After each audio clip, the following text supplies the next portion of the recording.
you wherever in the world you are. Welcome to the Health Zone Show with Mícheál Ó Mathúna, where with each episode I explore interesting health and well-being topics with a thought-provoking guest. These topics can range from nutrition, relationships, spirituality, finance, creativity, mental health and much, much more, so that you can live a healthier, happier and more authentic life. Guests on the show vary from health experts, spiritual teachers, finance wizards, sports legends, to ordinary people with extraordinary lives. Find us on facebook.com/The Health Zone Show, or you can also join our Facebook group, The Health Zoners. We're also on Twitter, Instagram, Pinterest under The Health Zone. Check out our new updated website, www.thehealthzoneshow.com, and at the moment you can receive a free copy of my latest ebook, 7 Ways to Boost Your Overall Well-Being when you join The Health Zone. Paving your way for a healthier day, the Health Zone. Today I'm talking with Irish children's rights campaigner, charity worker, writer and founder of the Christina Noble Children's Foundation, Christina Noble. Hello, Christina. Hello, Mícheál. Just say hello to everybody in Ireland and Cork. You know what I think about Cork. I love you, okay? I'm going to do a kind of a what you call them things, CD, with the Cork choir, the children's choir down there, and Michael McCarthy, you know, who was in the that big show in America. What do you call it? Well, Flatley, is this Michael Flatley? No, Michael, I think it's Michael McCartney or McCarthy, I forget his name. He, was he in Miss Saigon or something? Oh, Les Miserables, okay, in Australia. Yeah, I was on Australia Channel 7 with him, and he came out and he sang for me, and it made me cry because I had managed to get Channel 7 to give me a cameraman, and the lady broadcaster to come out to Mongolia. I wanted to take them to the prisons and show them how tough it is in the country to work in those conditions of 40 below, and take them to the prisons because I wanted to change the children's prisons. It took a long time, I have to tell you.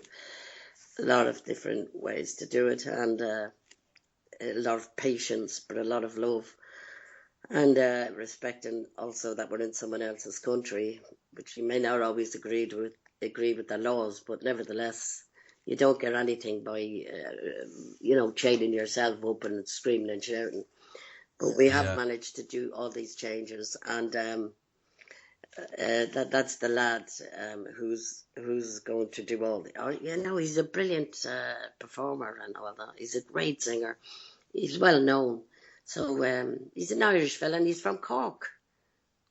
And he rang me from Los Angeles, and he said, "Would you do it?" And I said, "Yeah, I'll do it. I'll do it with the children's choir. Of course I will." So I don't know what I have to learn a few songs, maybe. I know songs, but I don't know if they're going to be the same songs.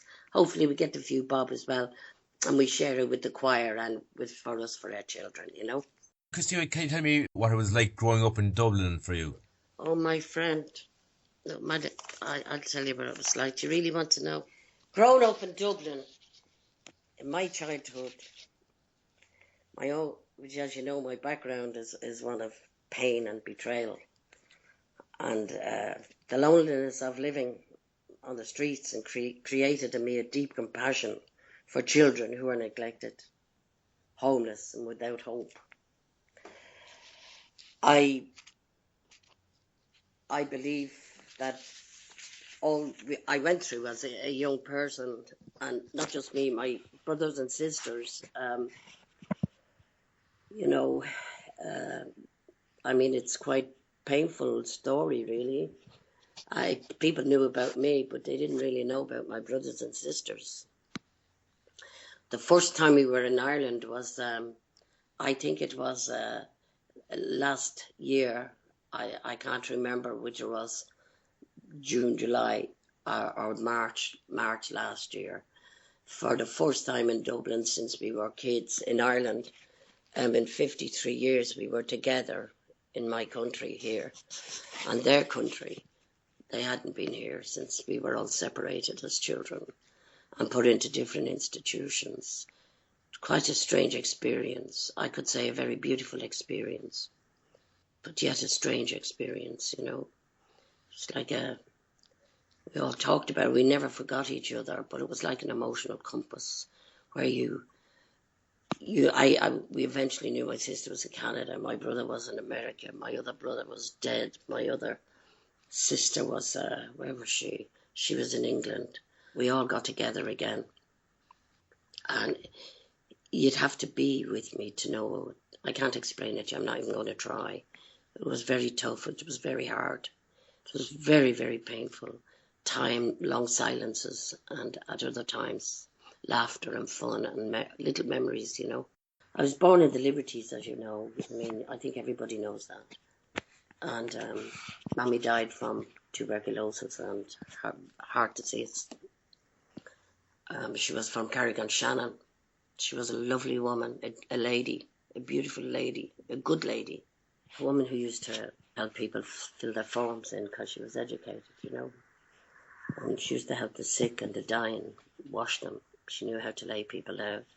She also helped people to lay tables for their weddings. And she was an amazing woman. She used to get old frocks and she turned them into small frocks for me and my other sisters. And she'd patch everything, all the socks, and darn them. And she was married to my father, who in his early years, very handsome, tall man, and a man who had prospects in sports, great sportsman. And anyway, he was good at soccer. He was good at all sports. And he went into boxing and eventually got brain damage. And he ended up with noise in his head. They did operate him in St. Kevin's Hospital, but it didn't make any difference. And permanent pain. So he drank and drank and drank and drank, chronic alcoholic. He drank everything. Drank our confirmation clothes, communal clothes, drank everything. We had one wardrobe, which my mother got in a docket from Sloan's and paid every week for. He drank that. He drank the old Bush radio. He drank everything. Left us with nothing. I remember the morning my mother was being taken into St. Kevin's Hospital. She was dying. And she said to my little brother, Sean, is there anything in the cupboard? Is there anything left? Any porridge left? And there was nothing. There was nothing. Zero. And she asked me to go and find my father.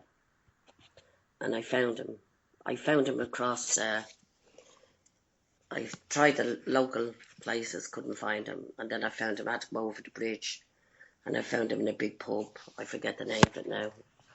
But he was already drinking, semi-drunk. And I told him he had to come back, that my mammy was very sick. And I heard Dr. Finnegan saying she was dying. And it was a job to get him back. I got back, my mammy was already taken away. I saw a bit of her, you know, a little bit of her coming down. And she looked back, she could hardly. Never forget that look. And then we had to go to the hospital where they issued the dying pass to my father at St. Kevin's Hospital. It's now called St. James's. It's known as the old Pauper Hospital. And she died within a week, not even a full week. So I saw my mama die, and I had my confirmation frock on me, my pink one. And all her blood came up. She had I think it's called a hematemesis or something like that. That was the end of that. That was really we were already poor. But when you're poor, you can find a way through. As long as you're together. As long as you're together.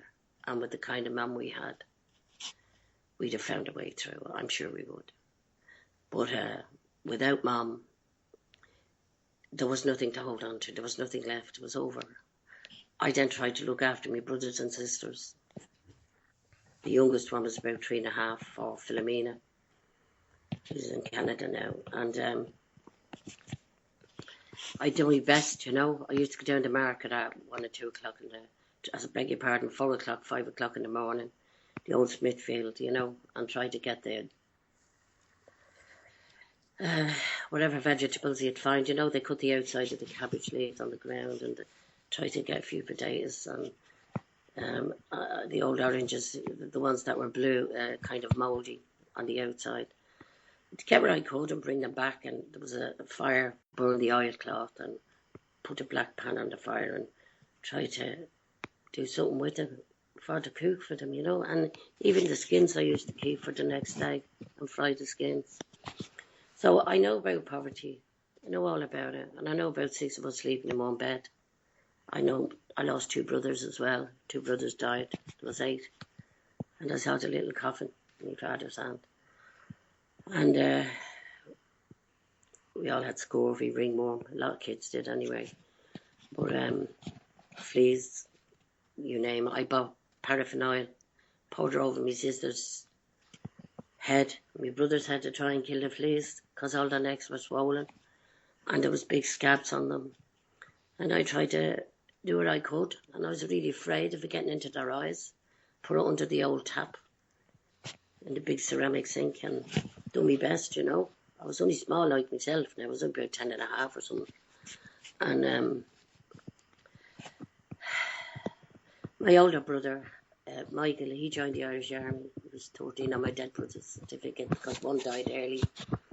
And there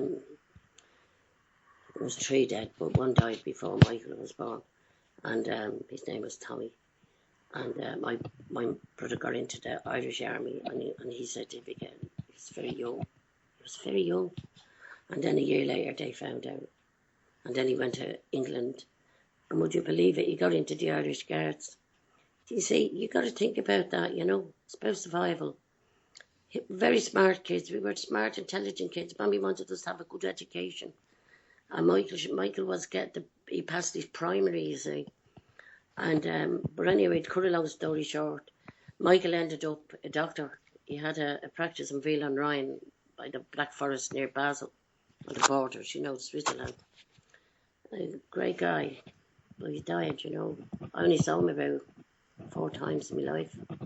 Short moments, a few minutes. It was strange. He didn't seem like my brother, but he was. And the rest I done my best anyway, you know. I used to get down on my knees and scrub the old. There wasn't much oilcloth left, so I used to go down on my knees and scrub the boards, you know.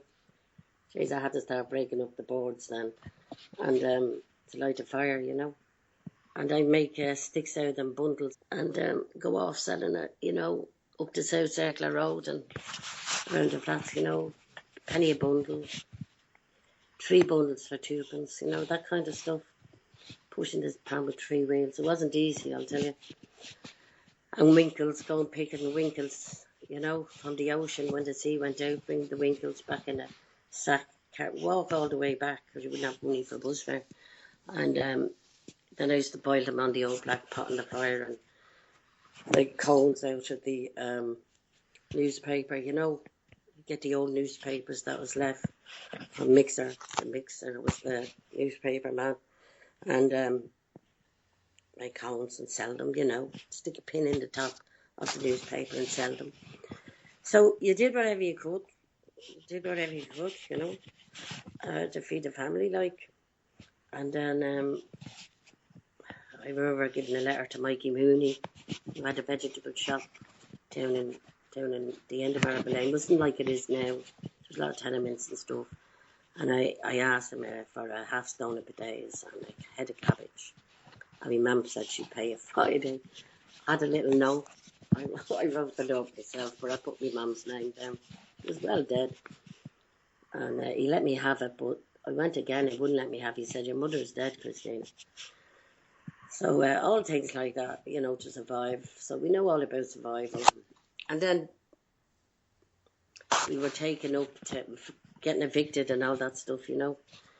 And we were taken up. I asked the corporation man. I went down to, I think it's called Lord Edward Street at the time. And I just remembered this big building. And I asked somebody about the corporation. So I went up the stairs. And I couldn't see a man over the counter.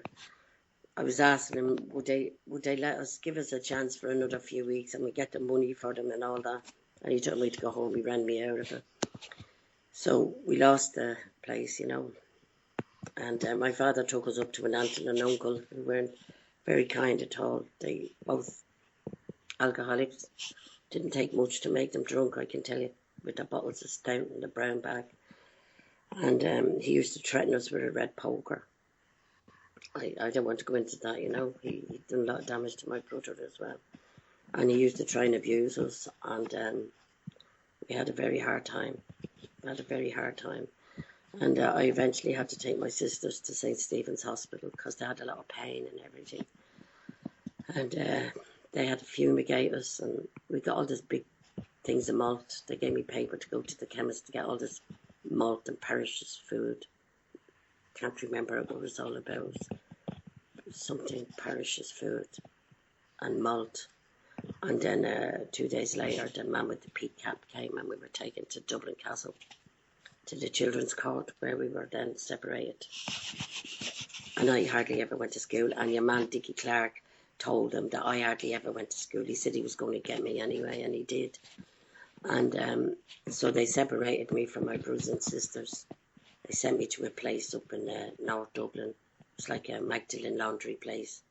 And I ran away from there, and then they got me back. And then I ran away, jumped out the window. The top window broke me leg and my arms and my ribs and everything. And I crawled. You see, I'm a very strong kid, you know. Imagine having all that. Obviously, I went out for a while. And then I woke up on the stones. And I was dragging myself, trying to get back to Marble Lane Flats. And I was dragging myself. And I got as far as Kevin Street. And then I remembered there was a man there who used to paint. He used to go out with one of the roaches, and I went in. I was knocking and banging, and it was in terrible shock and pain. I was in hell. And I'm not going to go into that because that's another story on its own. I just learned everybody was out to abuse you at a very early age. But I then ended up in the, what do you call that place? The old Adelaide Hospital, the old Adelaide, you know. And they were all rushed to me. It's funny, a nurse who was a junior at the time left us some money for the foundation, and she died. And she told a story about me, you know, into the lawyers on the letter. Anyway, that's a different story again. There's lots of stories, but anyway, I heard him saying about to call the police or something. I got out of there, then dragged myself to Marble Lane Flats, where I ended up. I collapsed, and a woman named Mrs. Sweeney, she called Dr. Finnegan, where I was put into the hospital. I was in hospital 7 months. I had to have surgery on my legs. And then I was taken to, I was there for a long time, you know, all this platter parlours and in this big cage. Then I heard Dr. O'Neill. He was my doctor. The doctor was short, big black glasses, round horn-rimmed glasses. It was a nice enough job now. He never said much to me. He just said to them, she'll be able to go back now. I heard him saying that, and I said to myself, oh my God, they're going to send me back to work with the police again. And so I that was on the Friday. He said about the Monday. And so on the Sunday, Jimmy talking quiet as if it was happening now. Yeah. On this, oh, that's unbelievable. But on the Sunday, the Sunday was the day the nuns would be in, because they were nursing nuns, you know, and they would be in their prayers a lot all day Sunday. Do you know what I mean? So that was the best day to make a getaway. And now my leg was out of plaster now. I had learned to walk again and everything, but I still had one plaster Paris still on my arm.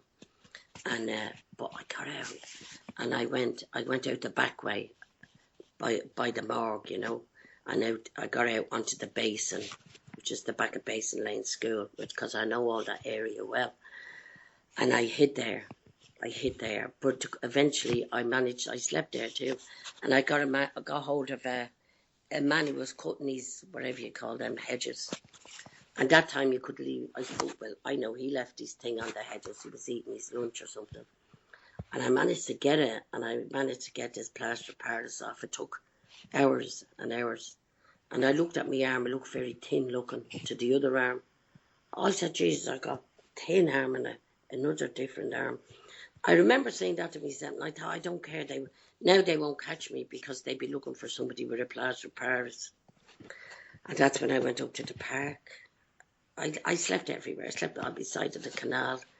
I slept anywhere I could, and I slept in the park. I made a den for myself in the park. Not open park, not in an open. It wasn't in the open. It was like inside the inside wall of the Cunningham Road. Where I took some people to have a look at it, you know. It still looks the same. You can tell where I dug up and everything and hid. So I eventually ended up, to eat was very difficult. I ate tree leaves, I ate cardboard. I couldn't eat the maggots. I used to hate them. The maggots frightened the life out of me and the rats. But I still had a pride in me, you know. I had pride. And I could look through the rails really low and move up a bit further and further, and I'd see people, sometimes with their kids, you know, and they'd be eating their lunch, whatever it was called. I suppose they had picnics or something. And I'd wait till they gone and try and see if there was anything left, you know. Didn't get a lot, because if there was anything left, I used to give it to the ducks a lot, and go over to where the ducks were and give it to them. And but sometimes I'd be a bit lucky. I used to go into town and eat the candle grease in John's Lane Chapel, because they used to have the big candles at the time, and all the grease would be coming down. And I had to get it when no one was looking. And I ended up I did that, yeah. And then I ended up, there was a Woolworths in Thomas Street at the time. No, it was down in Henry Street, Woolworths. I didn't go around Thomas Street because I was afraid, because they might tell the police, you know, that I was around. And I went to, where do you call that place? I think it was Henry Street. I don't know if I'm right or wrong, but it was somewhere down there. And you went up the stairs, there was a canteen up the stairs. I used to wash myself in Nail Street in the back of the tenement before I went. I'd wash myself, wash my face. And to be honest with you, I had to take my knickers off and wash my knickers and put them in my pocket to see if I could get them to dry in the daytime walking around. I was only a little kid, like, you gotta think about that. And you go up to Woolworths and you'd be looking and see if anyone left on. It was hard, you know. You put your hand up like you'd hold your sleeve down out your hand and put it on the thing and try and take and put it your sleeve and go, but you were always frightened, you know, in case the cops got the guards, you know. And you were always frightened somebody grab hold of you and report, oh Jesus, call you robber, and everything was hard. And because Mum brought us up very religiously, you know, saying the rosary every night and confession on a Saturday. Go to confession, sometimes no sins to tell, but you still had to go.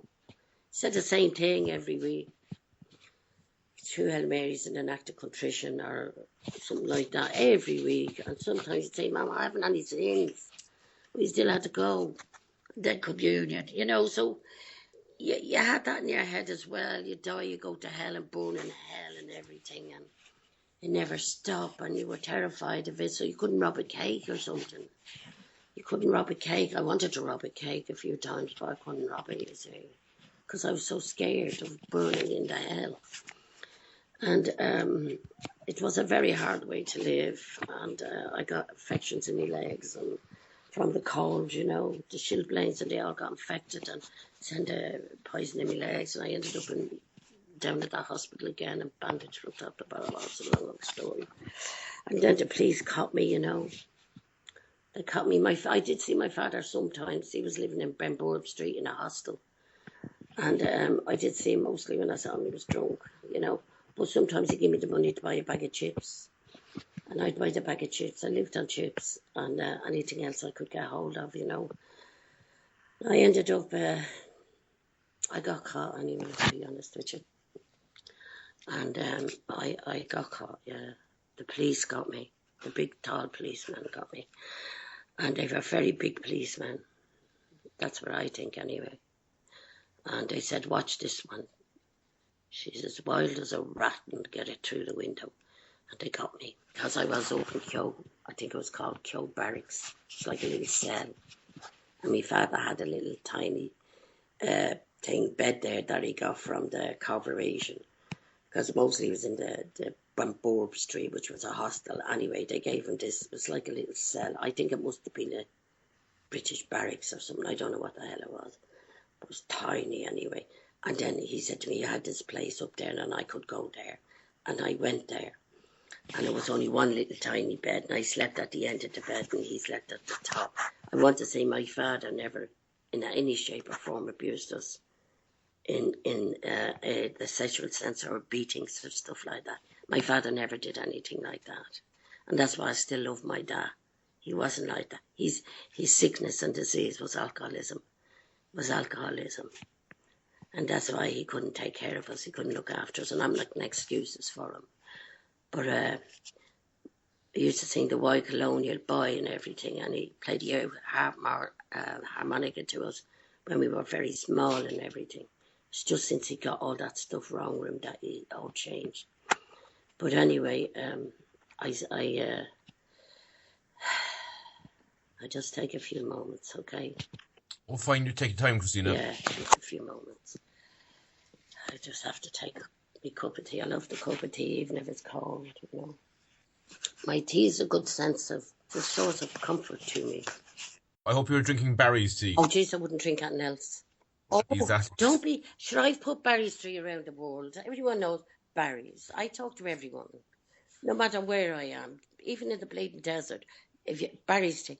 I have talked to the Vietnamese government about Barry's tea. I have talked everywhere I've gone. And anyone who works with me knows it. Anyone who works with me. And they say, if you're going out to Christina, bring her Barry's tea. Barry's tea. She won't drink anything else. And I won't drink any other tea, only Barry's. And we bring loads of tea out. And if Jean comes out with me, Jean Morta, she comes out with me and she brings the Barry's tea. I say, did you get the big one? And she says, yeah, I got two. And I said, I've got one as well. I've got two. You see, but my son only likes Barry's, so he has that. Yeah, everybody knows about Barry's tea. I love you, Mícheál. Thanks. Yeah, you're from Cork, aren't you? I am, Christina, yeah. Thank you. Okay, I love Cork. I love it. And the Cork people know. I love them. Do they listen to your show? A very strong listenership now, Cork. I want to say hello to them. I want to say thank you for all your support, your continued support. But most of all, thank you for the love that you've always shown me. And it has always meant so much to me. I can't help it. I just get a bit tearful because they have always been so kind to me. I can't even begin to tell you. I can't, honestly. Thank you. I've even said to Jane, I'd love to live in Cork, you know. But to go on to everything else, I want to say that, you know, I was eventually caught, you know what I mean? I was caught again and I was put down into that place, where do you call it, Connemara, out in the sticks, you know. And it was called an industrial school. Oh my God! And my brother, I didn't even know he was up the road in 1 mile away. In God, what was the name of that place? Letterfrack, you know Letterfrack. Yeah, I've heard of it. Awful place that time in those days, you know. It's a private place now. My brother's writing a book, and guess what the name of the book he's calling it? He only told me the other night. He rang me from Texas. Shall I tell you the name of the book? Do please, Christina. Yeah. I'm just telling you this for it. I find it something very deep. He's called it. He loves his country, by the way, so much you'll never know. His house is full of Celtic records, and his house is full of all the 1916 people, you know, and the great poets, and big map, you know. I'm sad because so recently we've all been together and it's opened up a lot of... I don't mind crying. It's healthy to cry as well, you know. It's not going to pretend. And I'm not a pretender. I'm say it the way it is, you know. And I do my work straight down the line the way it is. I don't play with people's lives. But he called it Hidden in the Rose. You know what the rose is? I don't. Well, I tell you what the rose is. The rose is Ireland. loves his country. He loves Ireland. He thinks it's the most beautiful country in the world, hidden in the beauty of his country. We all know about the abuses and the horrible things that went on. But in such a beautiful country, you know, beautiful country and beautiful people. I guess no matter where you go in life, you're always going to find them. The bad guys, no matter who they are. Bad women, it's not just men. But he suffered terrible abuse there. I can't even begin to tell you. I don't want to tell you. Let him tell his own story. He's a very intelligent man, very bright, and highly, highly intelligent. Worked his backside off to get where he is today. Became a research chemist for Ciba-Geigy in Switzerland. And he wouldn't research on animals, only on the plants. He'd never research and cause pain to anything. None of us can do that, you know. None of us are capable of putting pain on anything. Anything that moves, we put them out the window. We can't hurt any animals. We love all the animals. All my children are the same, all animals. I don't care what animals they are, just love them all. And what insects, we just love them all. And I get cross with my daughter too, because she said about the mosquitoes. I said, but they carry disease. Saying, oh, kill the mosquito. I said, I know, I'm trying to put him out the window. You know, this is in Vietnam. Anyway, so to cut a long story short, Philomena and Kathy were put into another place in Booterstown. They were only teachers, you know, really. And Philomena was terribly abused, very badly, up in an attic, you know, by a priest, you know, and she was only 10 years old. And the nun knew as well, you know, the nun was sent to retreat, you know. But anyway, don't want to go into all that stuff because we've dealt with that, you know. It's all been dealt with by the Commission of Inquiry and everything. And we've gone through it all. And I know there's good priests in the world, you know. Beautiful people. There's beautiful nuns in the world. There was a beautiful nun who looked after Mammy when she was so sick. And I had great friends. You have a great laugh with them and everything, who are nuns. I've nothing against nuns. Nothing. I've got nothing against people. I don't care if they're priests or they're Buddhas or whoever. I have nothing against anyone. Because everybody is entitled to love their God, whoever he is, whether it's Muhammad or Buddha, or whether it's our Lord Jesus Christ, who I love. I love him, by the way. I really love him to pieces. And I still chat to him. He saved my life so many times. Kept me sane. I had no hatred in me for anyone. Christina, most people say if they experience what happened in the life that you lived, they would be very angry and bitter. How come you're not? I was angry. Oh God, I was so angry you'll never know. God, I was angry. I don't know about the bitter bit, but God, I was angry. God, I was shouting and screaming out when my brothers and sisters came over. And I was doing this documentary thing, and they took me up to where Sean was. And I knew the story that they didn't know, what they did to Sean. My brother spent several months in Galway Hospital. I think that says everything. And up at the graveyard that's hidden up in the woods up there, and all the boys' graves, some of them as young as 6, 7, 9, 10, 14, 15. And it was an American man who came back, and he spent a lot of money trying to find the names of these children and put little stones on them, you know, with their names on it and everything. They told Sean he was going to go into grave 13. But they made him also drown the kittens, you know.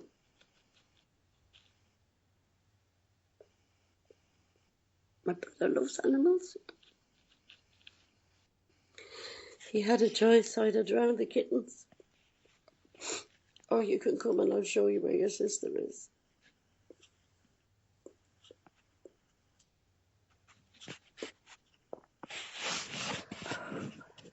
God forgive them. Only God can forgive them, I think. But I don't want to talk about that. But John came to the convent, door and asked about me. He was told I'd left a year ago. And he knew I hadn't, and he went back again, and then they told him I was dead. But each and every one was, when we asked for a piece of paper to write and find out where the others were, we were told they were dead.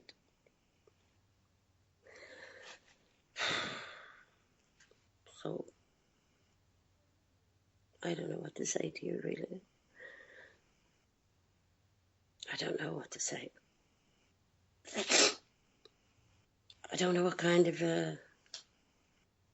world that time it was either. I don't know. But, look, Mícheál, you can live this life and hate the world and hate society and blame everybody and never grow, never develop at all. Or you can take it, the whole lot of it. You can say to yourself, I'm going to take these terrible experiences and I'm going to use them in a very constructive way.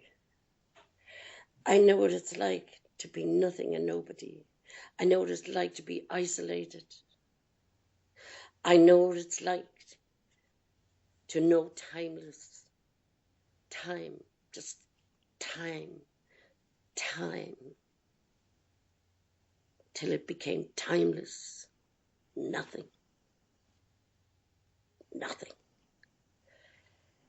To be so alone that you knew that big people didn't see you anymore. You didn't exist. And in the end, you couldn't see the big people either. I know what it's like, all of it. I know what it's like to live like an animal in a den. I know what it's all about. I know the whole thing from top to bottom. I know what it's like to be pointed out. Don't play with her. Don't play with that young one. I understand separation perhaps more than most outside of the Jewish people who went through the hell in Germany. And I know all about that. Hunger, starvation, disease. But guess what? My mommy was a great lady. My mommy, for the few years she had with us, she laid a foundation about respect for other people, about help to carry the old lady's bag and don't expect anything back, about sharing, about music, about singing, about dancing, tap dancing, about love. She taught us so much. She left us love. We could never forget that. And that's what we grew on. That's what we built. That's why we're still here. That's why we're still alive. And that's why we're all good people. Not one of us have ever hurt anybody. Never hurt an animal. Never hurt a person. And we all care about humanity, each and every one of us. And all my children care about humanity, each and every one of them. My grandson gave a talk in Mongolia, first human rights talk when he was nine years old. He's in the acting profession now. He's young. He's a very good little actor. He's a beautiful poet. And he also studies self-defense, and he's very good at it. My other grandson, Thomas, works in Mongolia. He's also very, very well educated, smart human being, and a beautiful person. And his partner, Lucy, beautiful people, kind and good and decent. My son, Nicholas, who's been in Vietnam for a very long time with his wife, Gaynor, who's Scottish and Irish, and the little daughter, Eleni. And my daughter, Helen, who works to the point that I worry about her for the foundation. My other daughter, who's a doctor in psychotherapy, psychology for pediatrics, and also works at Christ Hospital for the children. And I think I'm very lucky, you know. I thank God for walking with me and for giving me the strength and the love and not letting me lose anything to take this journey and help others. I could not stand by. I couldn't stand by and just hear all this stuff. Children suffering, and I saw it in a dream, but I'm sure I saw it on telly. I don't know. I was working very hard. I don't know. I saw it in a dream. You know, it's like a crazy thing, isn't it? To go to the other side of the world. I had to wait till my kids went into college and uni, and they say it's okay, you can go, Mum. Yeah, it was the right time too. And I want to say what's most important, more than I've had terrible diseases. I've had cancer. I'm talking serious cancer. I fought through that. Right through it. Even the doctors, they call me, I forget what to say, I have the constitution of a steel ox. I've had surgery, my nose, at the base of the, what do you call that, the base of the brain here. I've had it all, and I've had it in the throats, lumps, and half thyroids taken out, and all kinds of stuff, from stomach, massive pelvic tumours taken out, and oh God, I don't even go into it all. But you know, I'm here, I'm healthy. I'm healthy now. I have a bit of high blood pressure sometimes, but that Mr. Quigley looks after me, you know. And I've had a bit of heart stuff done as well. But they're very... Oh, jeez, if he's listening, he'll say she's off her rocker. She is. But all of it, I feel one of the most strongest people that God put in the earth. And he really, if he wanted to show me how tough it was, the journey I was about to embark on, by God, did he let me learn it from very small. And it really did. It stood. It's funny. I don't know. I'm able to stand up to a lot of it. And the most important thing, I can be all of that and had all that life and all this la la la la. But you know what's most important? Is that everything is done properly. I don't go there and think, oh, these are my children, oh, but the Lord, I'm the only one can save them. That's a load of bullshit. And I don't go there with my own crap as well, because I spent 13 years in therapy with a wonderful woman named Madeleine Etherington, who was a fantastic therapist. I didn't do it all together because you had the breaks in between. And I had a great doctor, Dr. Sean O'Connell, in England. Fantastic guy in Woking. And, you know, I also had my own determination. And I had my own destiny. In Vietnam, they say, Doi Din Bao Sho Pham. I can only follow my destiny. And I know for sure I will never regret the road I took, because there's over 700,000 kids in real terms have their life back. In real terms. That means health-wise, protected, clothed, educated, still with their families, working with the family, what's left of the family, if there's a ma or a da or just a grandma. No kid is left out to be destroyed. We have over, I can't remember now, over about 30,000 communities, which we have done a lot for. And we've a lot of kids who graduated from high school, stack of them who've a huge amount of graduated from university, getting their masters and everything. Well, one lad at the moment, he wanted to be an engineer when he was small. Now he's in Tokyo. He qualified at university, done all what he had to do, but now he's in the real world, and they're teaching and training him to be one of the great engineers of the world. Kids who have become teachers, doctors, kids who are engineers, all kinds of stuff, all kinds of things. Education officers, social workers, some of them work for us. And we also work with a team of Irish doctors, Professor Cobley, Professor Redmond, it's a whole stack of them. They come and they teach up in heart surgery and have been for donkey's years, coming every year to teach. And they really need to be applauded, and I believe they should be given recognition for their work.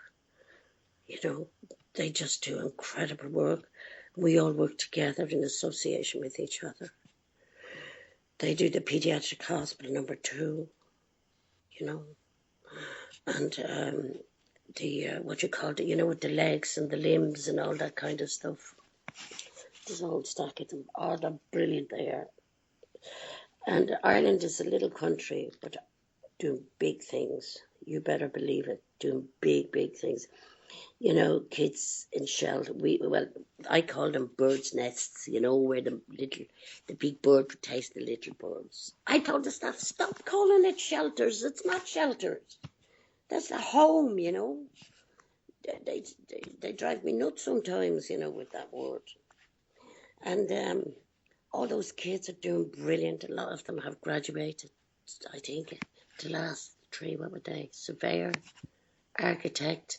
And the other one was in design, wasn't he, in design? And the boys, that's the boys. Then we have the girls ones, you know. Oh, jeez, they're great fun. And we sing. I just love to sing. Of course, I've lost my voice, you know. But I love to sing. And the kids know that, and they all sing. They sang Athen Roy for Bertie Ahern when he came out. Bertie Ahern came out, and we didn't know he was going to come. He'd been up the north of Vietnam. I guess they were doing some government. It was the Asian, I forget what it was called, across Asia, and he had to go there. And anyway, to cut a long story short, then he had to go to Malaysia. But anyway, they did a stop in Ho Chi Minh, and there we were. He came up with some of the people from the Foreign Office and all those kind of people. And they came, and there was other kind of people there and everything. And he opened up our new medical and social centre. And he couldn't believe the size of it. He said, I had no idea of the size of your operations. I had no idea of the quality of them. I know, yeah, but we don't get no money off you, mate. You know? And he said, give her some money. Give her some money. You know, don't say that swear word, all right?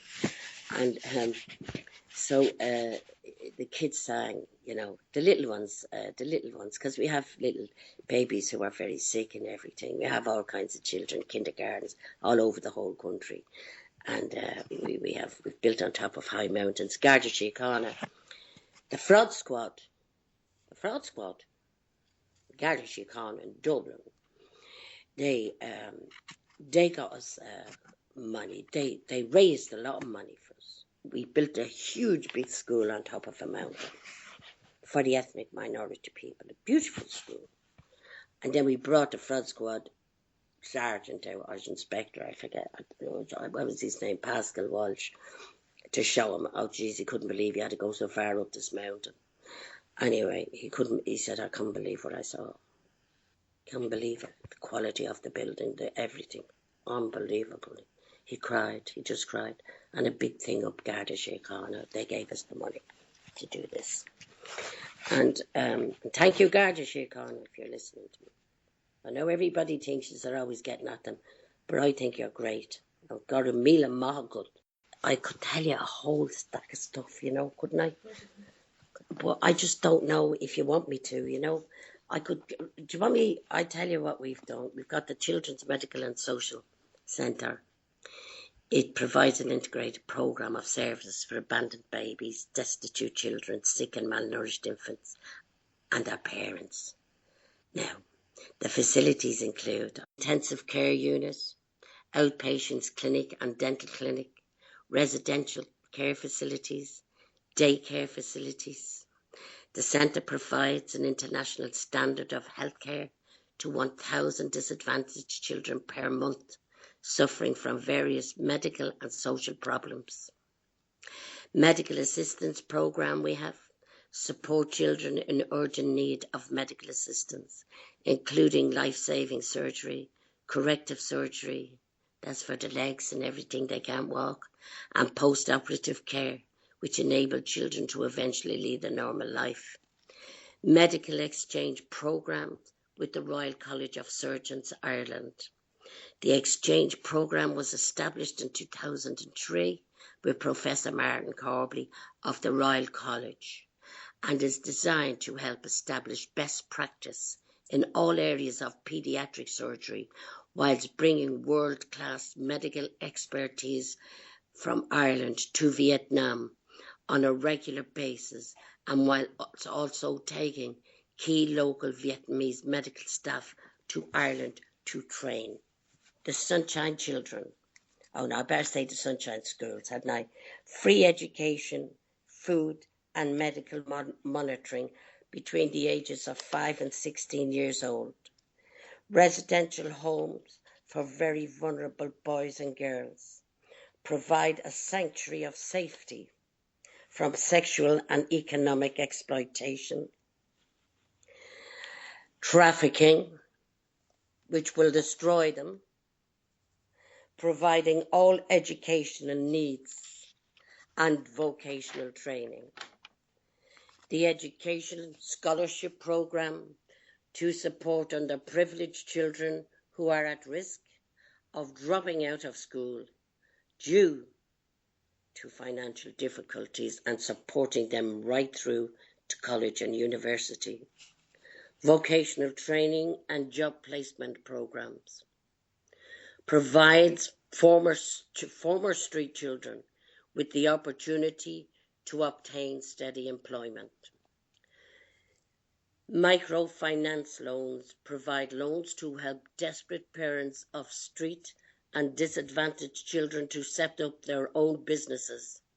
Loan repayments are redistributed to other families to also help them develop income streams and become self-sustainable.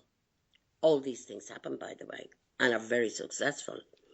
Tainin Centre for the visually impaired. These children are blind, a lot of them born with no eyes, to Agent Orange, and through the genes, all this stuff comes. No eyes at all. I love them, I do. And I'd love to find somebody who knows, who's a teacher for the blind, to come help and train the others there, the other teachers there. We provide residential education, vocational training for the children who are visually impaired from the after effects of Agent Orange. And also, I just want to tell you, and they do Braille and everything, they are educated. We have 3 of them at the moment one's just graduated from Saigon University. The other 2 are graduating this year. And he's working for us. His name is Tam. And he plays beautiful music as well. They all play music. They have a band and everything. The foundation continues to build kindergartens, schools, medical stations and water wells as part of the community development and capacity growth efforts. Now, Blue Skies Gear Village provides a home for street children, most of whom have been orphaned or abandoned or come from families unable to provide for them with the care they require. Blue Skies Day Centre care centres, looks after children between the ages of 1 to 5 years old, whose parents are unable to care for them during the day in search of employment. Education and play therapy, classes, meals, extracurricular activities are provided. Free healthcare clinics for the families and children of CNCF. Highly trained nurses also do home visits where required. The foundation also works in the boys' prison in Ulaanbaatar and has completely changed the way. We have provided full academic classes and courses in computer technology and bakery and other crafts. We have also worked with Minister of Justice, the Governor, and I have sent, by the way, they thought they were going on holidays, I have sent all these wardens to a place of meditation and what do you call that thing? Yoga for a few days. And we have helped tens of thousands of children through the child sponsorship program alone, providing children with educational, healthcare and development support. Now, I could highlight the children's vulnerabilities and the horrific stuff that goes on. And you've got to understand, we walk in the Gobi Desert as well, and we walk in 40 below zero in the winter and 60 below in the desert. And that's no easy task. And I have had pneumonia there a couple of times. But however, you probably saw me coming up out there. Did you ever see me coming up out those holes in the ground? What do you call them? Like this, what do you call them? The manholes, you know? I go down the manholes and get all the kids out. You know, some of them lose their ears and their hands. And, you know, I get them a good feed and change all their clothes. And then I get them a good bath, you know. I look after them and I love them. And I love each and every one of them. And nobody can put a finger near the children. Anybody who thinks they don't love the kids, they can get out. I have no time for people who want to be heroes. There's no heroes. The heroes are the kids, all right? The people who work with them are great people, loving, caring people, and I'm very particular about that. And I just tell you one poem before you go, all right? This is say a poem, okay? Please do. I wrote this poem for my father when I was a kid. Well, I wasn't that much of a kid. I was a young person, all right? Hid bloodshot eyes, twisted lip, the dead stare of blank wall reflecting grey the shadows of his past. Stagnant in alcohol, he moans and groans, no kind and gentle tones. In the stillness of darkness, burning grate shooting blazing images on one chair but empty room, together alone, dancing in the gloom. My heart he tore, my love he wore. He could hurt without hurting, freeze without freezing, but he could never thaw the pain to gentle rain. Oh, that foolish man, he never grows, but I needed him, God knows, and where is time now, old man? You have no time, since you left me in my mamma's womb. Under glowing black clouds, dark naked moon, I lay you in your tomb, whiskey, soda, sour, bittersweet taste no more. Alas, old girl, your little girl has now closed the door. I do love you, yeah. I do love you. That's it. And the final is my lonely prison wall. I heard a young girl calling, Michael, they are taking you away. For you stole Trevelyan's corn, so the young might see them on. And now the prison ship lies waiting in the bay. Low lie the fields of Athenry, where once we watched the small free birds fly. Oh, baby, let the free birds fly. Our love was on the wings. Lord, we dreams with songs to sing. It's so lonely around the fields of Athenry. The Fields of Athenry is fantastic, Christina. Thanks very much. God bless you, sir. Thank you, Same Mícheál. to you. Thank you too, Christina. My Bye love now. to all the listeners. A big I will. kiss, Thank Ellen. you. I love you. Bye. The health zone. Ah, the health zone. Ooh, the health zone. Thanks for listening to another inspiring and thought-provoking show of The Health Zone. I'm Mícheál Ó Mathúna. Just to remind you, you can find us on facebook.com/The Health Zone Show, or you can join our Facebook group, The Health Zoners. We're also on Twitter, Instagram and Pinterest under The Health Zone. To gain further invaluable resources on health and well-being, go to our website www.thehealthzoneshow.com. When you're on there, join The Health Zone and you'll receive a free copy of my latest ebook, 7 Ways to Boost Your Overall Well-Being. Finally, I would love to hear any feedback you may have on the show, and even if there are any particular guests or topics which you're interested in, please email me on tunein@thehealthzoneshow.com. Until next time, this is Mícheál. Thanks for listening, and I wish you a very healthy, happy and authentic week.